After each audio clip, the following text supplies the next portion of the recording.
Awal Juli ini, sampailah saya ke kota Tianjin, kota 2 jam berjarak dari Beijing, kota bekas wilayah kolonial Prancis. Di sana ada perusahaan kimia, salah satu perusahaan kimia terbesar di dunia, TCC namanya. Mereka punya kemampuan mengurut asal produk mulai dari C karbon, C1, lin, sampai C50. Bahkan ratusan mata rantai kimia lainnya mereka punya dengan berbagai finish produk yang berjumlah ribuan turunannya. Bahkan sampai produk kimia terkecil, nano nylon pengganti Kevlar tahan peluru, mereka juga punya. Kehadiran saya di sana atas undangan mereka diawali dengan sampel yang saya kirimkan 2 bulan sebelumnya. Kebetulan kami ada usaha milik keluarga, yaitu saya dan kakak saya di daerah Tapal Kuda, Jawa Timur. Usaha ini sudah 30 tahun lebih, di mana produknya kami kirim biasanya ke Eropa.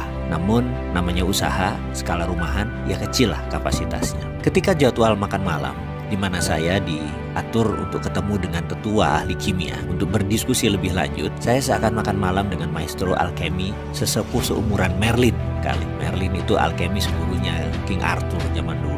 Bahasa Inggris mereka sempurna, walau mereka bertiga usianya sudah di atas 84 tahun. Pendidikan mereka didapat di kampus kenamaan di Amerika dan Eropa. Mereka tamatan MIT dulunya, way back then, sewaktu mereka ambil program doktor. Salah satu di antara mereka mulai membuka pembicaraan dengan pertanyaan, how can you mix the precious metal with common metal, becoming alloy like this? Katanya sambil menunjukkan sampel yang saya kirim.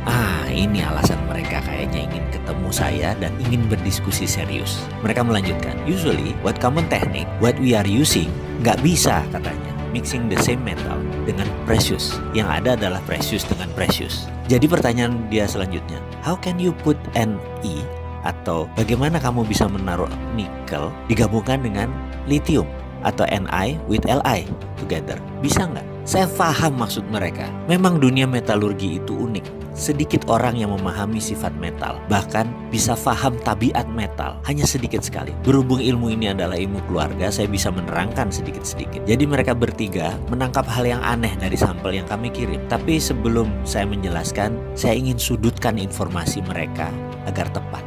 Saya tanya balik, what metal do you need? I will answer, what do you need? Not what you want to know. Is it okay with you? Jadi saya akan menjawab apa yang mereka butuhkan, bukan apa yang mereka ingin tahu. Jawaban mereka singkat, Li, lithium.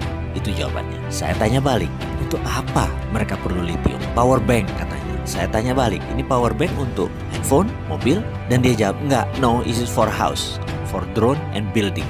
Mereka jawab. Asli saya terdiam, otak saya setengah kram. Makan malam Cina Muslim dengan Xi'an style, kambing muda yang lembut seakan tidak terkunyah jadinya. Saya bilang mohon penjelasan lebih lanjut. Hanya kalimat itu yang keluar dari mulut saya, yang dijelaskan dengan terjemahan singkat sebagai berikut. Bayangkan ada baterai yang bisa di-charge selagi listrik di rumah dipakai selama 4 jam. Lalu baterai tersebut akan dipakai selama 24 jam, seperti power banknya telepon. Jadi misalnya bayaran listrik kita yang biasanya 1 juta itu tinggal 20% atau tinggal 200.000 karena kita hanya memakai 1/5 daya listrik per harinya, di mana sisanya 4/5-nya akan menggunakan power bank tadi. Dan mereka menarget harganya tidak lebih 14 juta rupiah, itu pun dengan margin keuntungan di atas 40%. Siapa sih yang nggak bisa beli power bank yang bisa menghasilkan 5.000 kilowatt dengan harga 14 juta yang bisa mengirit 80% biaya listrik bulanan? Saya bukan kepikir masalah siapa yang akan beli power bank tersebut, tetapi daya listrik PLN yang Indonesia saat ini lagi bangun jadi akan sia-sia karena menurunnya kebutuhan rumah tangga karena daya listriknya tidak diperlukan lagi karena semuanya sudah bisa di-save di power bank. Penjualan